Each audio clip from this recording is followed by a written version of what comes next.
Transport TV की नई पेशकश है ट्रांसपोर्ट मॉल, जो कि गाड़ियों का बीमा करवाने के लिए सबसे सही जगह है। तो बीमा के लिए व्हाट्सएप करें गाड़ियों के नंबर 90 831 पर।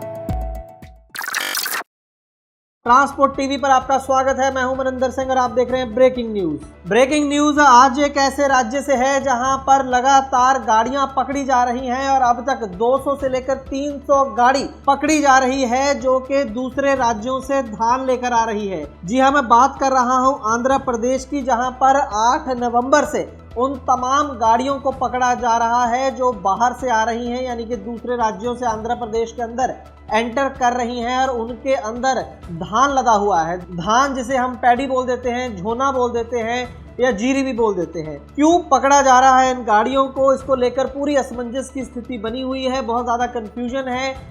जो ड्राइवर हैं, गाड़ी मालिक हैं, वो बहुत ज़्यादा मुसीबत और परेशानी के अंदर इस समय हैं। हमारे साथ वहां से बात की शिवा हैं, गाड़ी के मालिक, और रशीकुल मोहम्मद उसके ड्राइवर हैं। बिहार से ये लोग पैडी लेकर आए हैं आंध्र प्रदेश, और जहां पर ये गाड़ियां रोकी गई हैं, जिस सिर्फ एक बॉर्डर की मैं बात कर रहा हूं जहां पर 200 से 300 गाड़ियां हैं, ऐसी और भी बॉर्डर हो सकते हैं जहां पर इन गाड़ियों को रोका जा रहा हो। फिलहाल जहां की मैं बात कर रहा हूं लोकेशन की, वो लोकेशन है इच्छापुरम, और ये आंध्र प्रदेश और उड़ीसा के बॉर्डर पर जगह है। श्रीकाकुलम नाम का डिस्ट्रिक्ट पड़ता है। 8 नवंबर 2020 से गाड़ियों को रोका जा रहा है। जैसे मैंने कहा, अब तक लगभग 300 ट्रक हो गए हैं जो वहां पर खड़े हैं, जिनको पकड़ लिया गया है आरटीओ और लोकल पुलिस के द्वारा।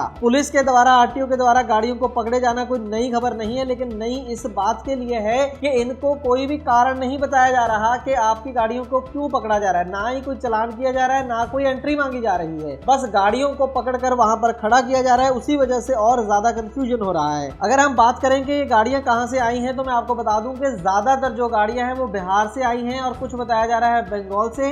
लेकिन जो गाड़ियां हैं वो कुछ बिहार की हैं और ज्यादातर गाड़ियां लोकल आंध्र प्रदेश की हैं। बस मुद्दा ये है कि जो भी गाड़ी, जो मैंने बताया कि पैडी लेकर आ रही है, धान लेकर आ रही है, उस गाड़ी को पकड़ा जा रहा है, फिर चाहे वो आंध्र प्रदेश की हो या फिर आंध्र प्रदेश के बाहर की हो। हमने ये भी जानना चाहा कि ये जो धान है ये कहां से आ रही है, तो बताया गया कि कुछ धान मंडियों से है, कुछ गोडाउन से आ रही है, कुछ सीधी किसानों से भी आ रही है। ऐसा गाड़ी मालिकों का, ड्राइवरों का वहां पर कहना है। एक गाड़ी के अंदर अंदाजन 3.5 लाख रुपए की धान है, और जैसे ही ये इंफॉर्मेशन बाहर निकल रही है आंध्र प्रदेश से, तो जितनी भी और गाड़ियां रास्ते में थी वो बॉर्डर के ऊपर पीछे ही रुक गई हैं। बताया जा रहा है कि बंगाल के बॉर्डर पर भी काफी ज्यादा गाड़ियां रुकी हुई है, जिनके अंदर पैडी जो लोड है वो वेट कर रहे हैं कि जब तक सिचुएशन क्लियर नहीं होती है आंध्र प्रदेश में, तब तक वहां जाने का फायदा नहीं है। और यही सलाह हम आपको देना चाहते हैं। अगर आप भी धान लेकर आंध्र प्रदेश जा रहे हैं तो अच्छा है कि गाड़ी को रास्ते में ही रोकें, पहले सिचुएशन क्लियर होने दें, उसके बाद ही आप आंध्र प्रदेश में एंटर करें।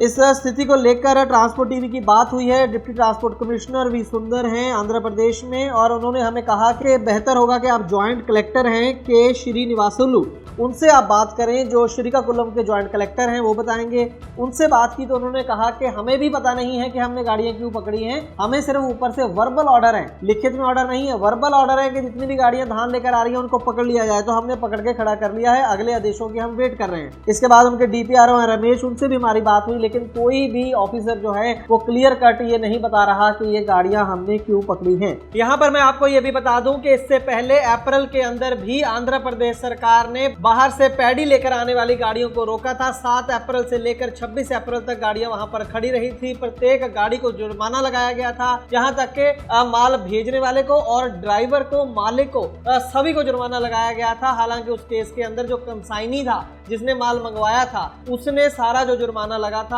उसने खुद अदा किया था और कोई भी हॉल्टिंग चार्जेस नहीं दिए थे। 20 से 25 दिन तक गाड़ियां वहीं पर खड़ी रही थी और माल भी जो था, पूरा धान जो थी वो अनलोड करवा ली गई थी उस समय प्रशासन के द्वारा। हो सकता है कि इस बार भी इसी तरीके से जुर्माना लगाया जाए गाड़ियों के ऊपर और माल को वहां पर अनलोड कर लिया जाए।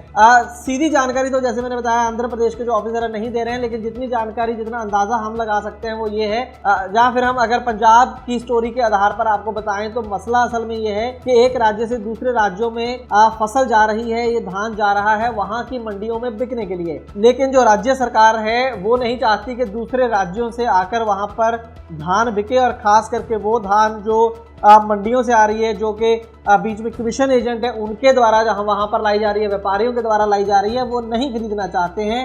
ये सारा जो लीगल वहां पर खेल चल रहा है उसके चक्कर में गाड़ी मालिक पिस रहे हैं, उनकी गाड़ियां पकड़ी जा रही हैं और पंजाब के अंदर तो FIR दर्ज हुई है उनके ऊपर। तो आज की डेट में हमारी सलाह आपको यह है कि आप किसी भी स्टेट में पैडी लेकर जा रहे हैं, एक राज्य से दूसरे राज्य में अगर जा रहे हैं तो पहले सिचुएशन क्लियर कर लें कि वहां कोई FIR तो नहीं हो रही, वहां कोई गाड़ियां तो नहीं पकड़ी जा रही हैं। तो आप सिर्फ माल के लालच के चक्कर में अपनी गाड़ियों को ना फंसा लें, काफी ज्यादा ऑपरेटर पहले से परेशान हैं। हम उम्मीद करते हैं जानकारी आपके लिए लाभकारी साबित होगी। ट्रांसपोर्ट टीवी देखने के लिए बहुत बहुत शुक्रिया।